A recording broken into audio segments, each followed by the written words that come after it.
College is supposed to be the best moments of your life, the best time to grow and find yourself and find a community of people who value and do not take you for granted. That is an experience I have not yet gained. Our generation seems to have a misguided belief that college is the best time of our lives.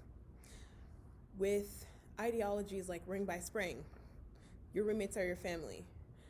These are the times that people really come together.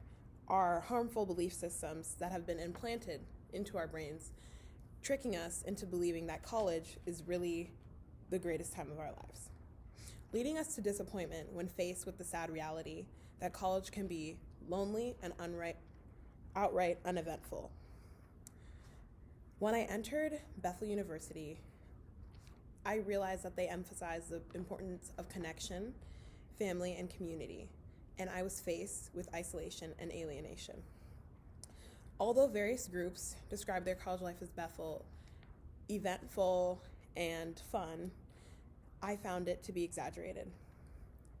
The perception presented to many college students is that these times are where we find ourselves with genuine people, authentic people. And a certain demographic can have those experiences. But when you are my demographic, you don't have those experiences because you feel isolated and not in tune with other groups. A false consensus is established because a small portion of people experience that college life, and it's not everyone. The shift from high school to college has been one that was very tumultuous.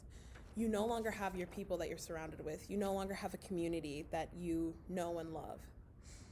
The Foundation of Art and Healing reports that over 53% of college students are lonely and are isolated.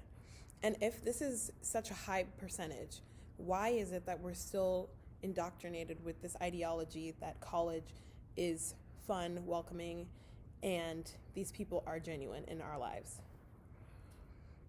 When you have a recurring pattern of people that do not want to integrate you into their lives, it becomes sad and isolating. So, I was first asked my freshman year, who am I? I still could not find the answer since I was only a freshman and I did not know who I truly was.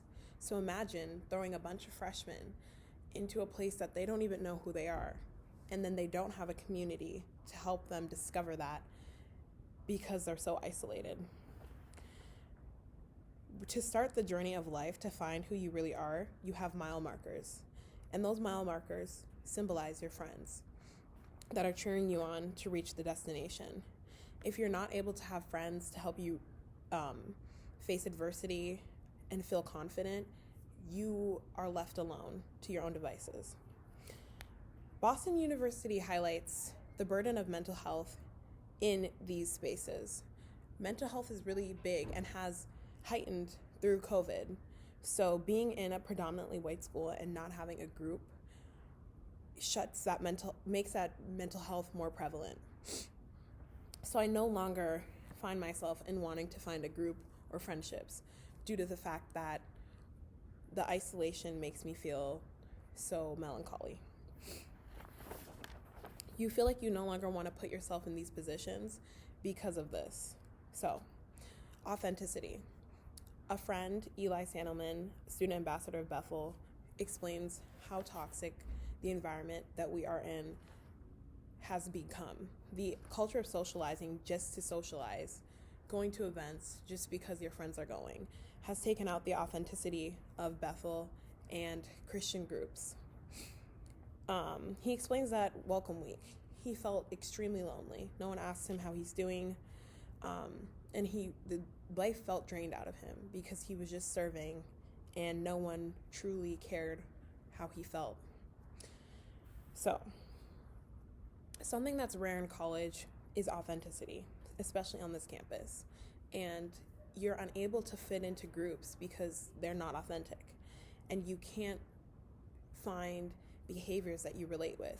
So all of these cliques are characterized by mutual interests. And if you have certain disinterests or certain quarrels, these people aren't allowed to sit down and figure it out. Instead, they just shun you if you don't have the same belief system. So, having that false sense of allegiance with friends and having that false sense of closeness with these cliques and finding out that it's not really as close as you believed it to be is really hard. So I asked myself this question again: who am I in this space? And before entering spaces like this campus, I asked myself, am I being authentic? Am I being my true self? And now when I enter a space, I come with no mask but who I truly am, and that's led me to a sense of self-awareness and self-worth, and it has grown me to create blooming relationships with new people.